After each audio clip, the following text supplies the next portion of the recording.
Eh bien salut à toutes et à toutes, c'est Urbex c'est paranormal. Eh bien salut à toutes et à toutes, c'est Urbex c'est paranormal. Aujourd'hui on se retrouve pour une nouvelle vidéo. Je suis actuellement juste devant la maison du Fort Lapin, qui se situe donc à Wamil. Cette maison est réputée pour être la plus hantée du Nord-Pas-de-Calais. D'après les rumeurs et d'après les légendes, cette maison a subi beaucoup d'histoires, a subi beaucoup de dommages, c'est-à-dire qu'elle a beaucoup été dégradée à l'intérieur. Pardon, que ce soit de façade ou que ce soit à l'intérieur. Donc sans plus attendre, nous allons rentrer dans le bâtiment. Donc cette vidéo va sortir. Si je ne parle pas beaucoup quand je suis à l'intérieur, c'est que soit je sais pas quoi dire, ou soit je reste un petit peu plus discret, parce que comme je le disais juste avant à celui qui m'accompagne, il y a du voisinage un peu tout autour. Donc ce qu'on va faire, c'est que sans plus attendre, on va rentrer dans un bâtiment. Donc on se dit à tout de suite. Et ben voilà, on se retrouve devant le bâtiment. On est le 27 mai 2020, il est actuellement 19h48 quand je tourne la vidéo. Et nous avons le bâtiment. Je ne vais pas dire en chair et en os, parce qu'il est plus très intact. Alors sans plus attendre, on va visiter le bâtiment. On va visiter chaque pièce. Je ne vous expliquerai pas l'histoire de cette maison. Parce que cette maison est quand même assez particulière. Je suis déjà venu la semaine passée, faut le savoir, hein. Et ça n'a pas l'air d'avoir changé. Alors on a une première pièce ici dans le coin. Moi je vous dirais que c'est un toilette, ou plutôt deux toilettes parce qu'il y a deux portes. Je vais rentrer plus profondément dans ces pièces-là. Donc vous voyez que c'est tout petit, tout est dégradé. Et là il y avait une armoire avec une genre de cheminée, si je peux dire ça comme ça. Je suis pas très serein de rentrer dans cette maison parce qu'on est deux jeunes, on n'est même pas majeurs. Et c'est pas très rassurant, je tiens à vous le dire. Voilà. Tu n'as pas besoin de mettre ton flash, parce que le flash, comme il fait jour, il ne sert à rien. Mais si tu veux prendre des photos ou quoi, tu as tout à fait le droit. Continuons avec la vidéo. Ici, je dirais que c'est le salon.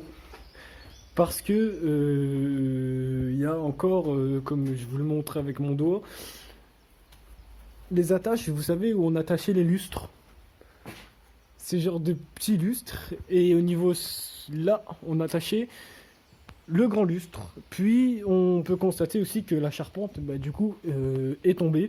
Le sol est totalement dégradé. Des pierres sont tombées. Et je vais vous montrer quelque chose.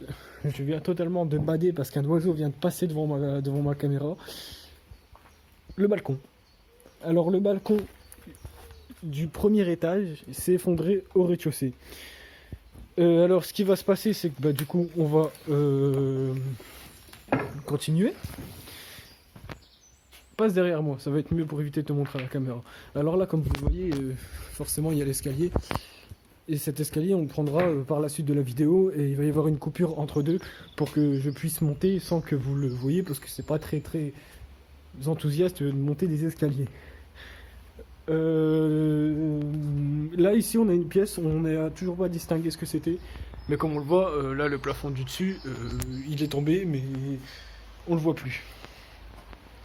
Je vais vous montrer quelque chose, c'est que ici on a une genre de peinture en fait, et on n'a toujours pas distingué ce que c'était.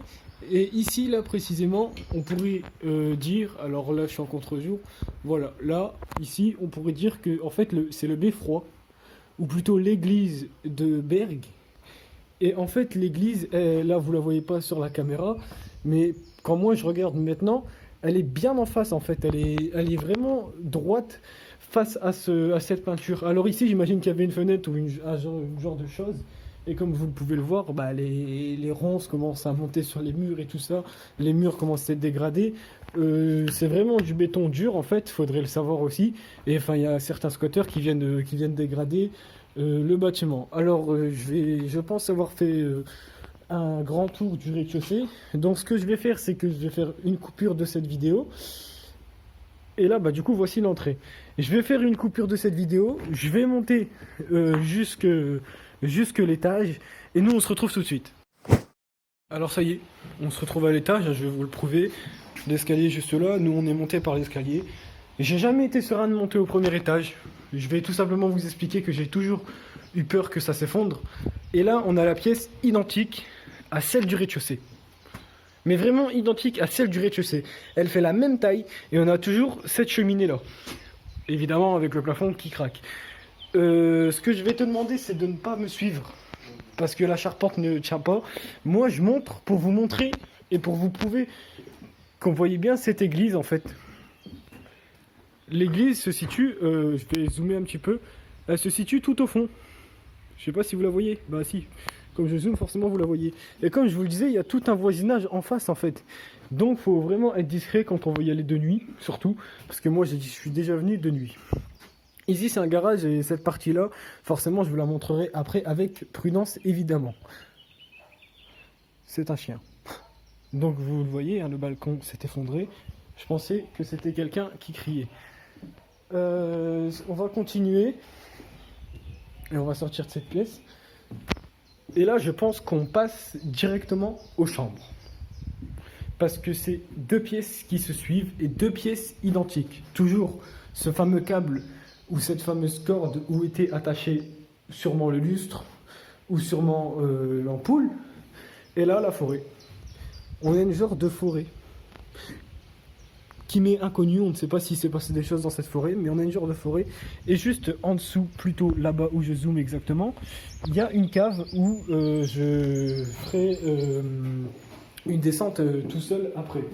Là, on va passer sur la chambre d'à côté. Je sais que dans la vidéo, je parle beaucoup, alors que habituellement, je ne parle pas beaucoup quand je filme avec ma caméra.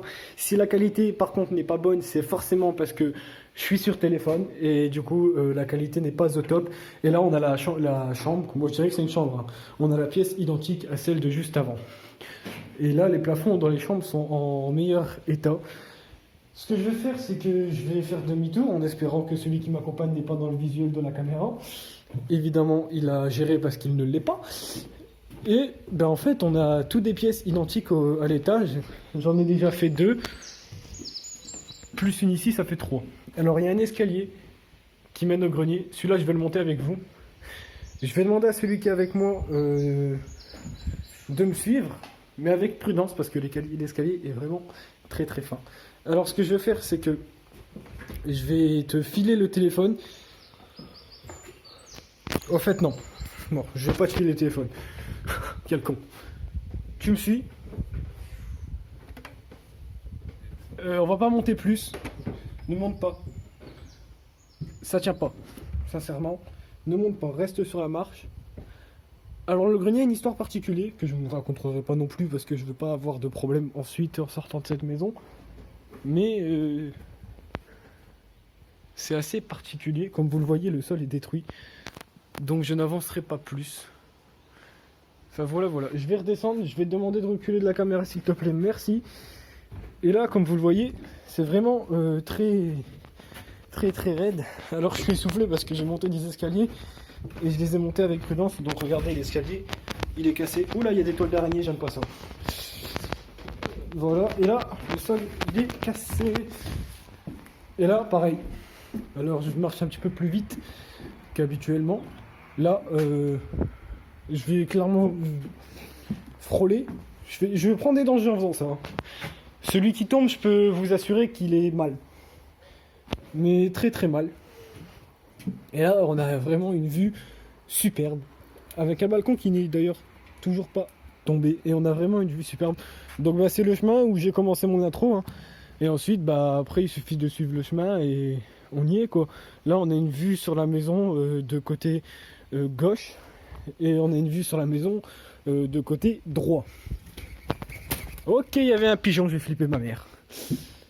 Ce qui va se passer, c'est que là, je vais redescendre et comme prévu, je vais vous faire visiter la fameuse cave et aussi ce fameux garage. Donc pour vous le rappeler, ceux qui zappent un petit peu la vidéo et qui avancent la vidéo, la cave se trouve ici et le garage se trouve là-bas. On se retrouve tout de suite. Alors ça y est, voici notre fameuse cave. Je vais descendre et je vous expliquerai sûrement l'histoire de cette maison dans une autre vidéo. Je vais demander de ne pas descendre avec moi parce que cette cave a une histoire particulière et forcément on n'y voit pas très bien. Alors si, vu que j'ai le flash activé, on y voit très bien.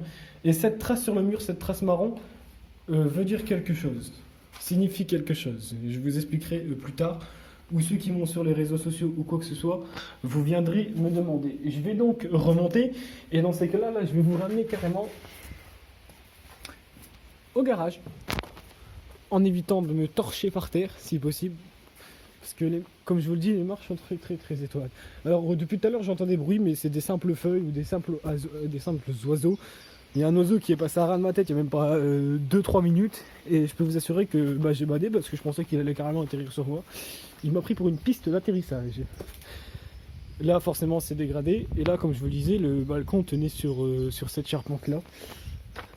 Et là le garage. Alors on ne sait pas ce qui s'est passé pour que ce garage finisse comme ça. Sincèrement, je vous le dis, on ne sait pas ce qui s'est passé. Le garage a été abandonné du jour au lendemain. Donc voilà. Donc, je pense avoir fait le tour de la maison. Ça y est, oui, revoilà ma tête. C'est vrai qu'avec ma voile ne convient pas. On sort du bâtiment. On sort de joie et de peur en même temps parce que c'était la première fois que je ramenais la personne qui était avec moi dans ce genre de lieu. C'est d'ailleurs la première fois que je la prends avec moi en vidéo, parce que habituellement les vidéos on les fait avec mon oncle et on fait pas ça la journée, en fait on fait plus ça la nuit, mais nous lui et moi travaillons un petit peu plus sur tout ce qui est paranormal, donc c'est tout ce qui est spirit box, tout ce qui est K2, etc. Alors pour ceux qui ne le savent pas, une spirit box c'est une genre de radio en fait, mais c'est pas une radio habituelle ou une radio normale comme on peut le croire. C'est une radio qui permet d'entrer en contact avec des au-delà, c'est-à-dire des gens qui sont malheureusement décédés. Et le K2 est une petite boîte noire avec plusieurs ampoules de plusieurs couleurs. Ça va de vert à orange à jaune, non ça va de vert à jaune à orange à rouge, si je dis pas de bêtises. Et en fait quand quelqu'un ou un esprit ou quelque chose comme ça va passer devant ce K2, en fait le K2 il va un petit peu dire un truc comme ça, il va péter le ciboulon carrément, faut dire ce qui est, et il va devenir rouge en fait. L'ampoule en fait elle va faire tac tac tac, elle va faire vert rouge vert rouge vert rouge, comme pour nous montrer qu'il y a quelque chose qui est approché cette boîte. Donc voilà la petite parenthèse explication. On arrive donc malheureusement à la fin de vidéo. Alors si cette vidéo t'a plu, tu n'hésites surtout pas à lâcher ton plus gros pouce bleu. Ce que tu fais en même temps, c'est que tu t'abonnes à ma chaîne et en même temps tu actives la cloche de notification pour être au courant de chaque sortie de vidéo et de contenu sur ma chaîne. Et surtout, t'oublie pas de partager. Et si tu as d'autres questions ou tu veux participer à mes aventures et mes urbex avec moi, à mes côtés, comme vient de le faire la personne avec moi, tu viens me voir sur mes réseaux sociaux, Snapchat, Instagram ou encore Facebook, et on pourra arranger ça. Nous, sur ce, on se dit à la prochaine. J'espère que cette vidéo t'a plu. Ciao!